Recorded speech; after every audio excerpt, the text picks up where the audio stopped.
US Iran યુદ્ધ હવે સમાપ્ત થવાના સંકેત ડોનાલ્ડ ટ્રમ્પે કહ્યું 2-3 સપ્તાહમાં છોડી દેશે ઈરાન. ઈરાનના રાષ્ટ્રપતિ પેઝેશકિયાને પણ યુદ્ધ સમાપ્ત કરવાની કરી રજૂઆત. ભારતીય સમય પ્રમાણે આવતીકાલે 6:30 કલાકે ડોનાલ્ડ ટ્રમ્પનું સંબોધન. ઇઝરાયલ પર ઈરાનનો ક્લસ્ટર મિસાઇલથી મોટો હુમલો. તેલ અવીવમાં અમેરિકાના દૂતાવાસની પાસે બ્લાસ્ટ. યુએસની ટેક કંપનીઓ પર પણ હુમલાની આપી ધમકી.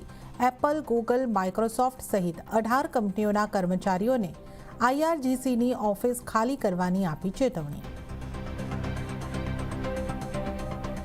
પશ્ચિમ એશિયામાં શાંતિના સંકેતથી બજારમાં એપ્રિલ સિરીઝની પોઝિટિવ શરૂઆત, પરંતુ ઉપલા સ્તરેથી ઘટીને બજાર બંધ. નિફ્ટી 2% તેજી સાથે 22,650ના સ્તરને પાર બંધ. બેંક નિફ્ટીમાં લગભગ 1200 પોઈન્ટની તેજી. મિડ કેપ અને સ્મોલ કેપમાં ખરીદારીનો માહોલ. ETFની કિંમતોને લઈને IOCની મોટી સ્પષ્ટતા. ETFના ભાવમાં 115% નહીં, પરંતુ 8.5%નો વધારો. સ્પષ્ટતા બાદ ઇન્ડિકોમાં 6%નો વધારો. નિફ્ટીના ટોપ ગેનર્સમાં સામેલ.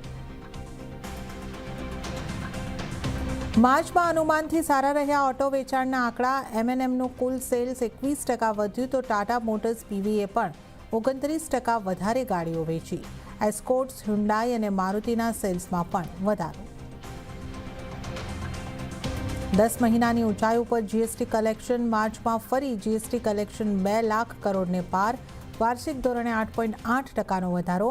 માર્ચના સ્થાનિક GST રિફંડમાં 32%નો વધારો. અને સુરતના સચિન GIDCમાં લાગેલી આગ પર કાબૂ. ગોપી નામની કંપનીમાં ભીષણ લાગી આગ. ફાયર વિભાગે મેળવ્યો કાબૂ.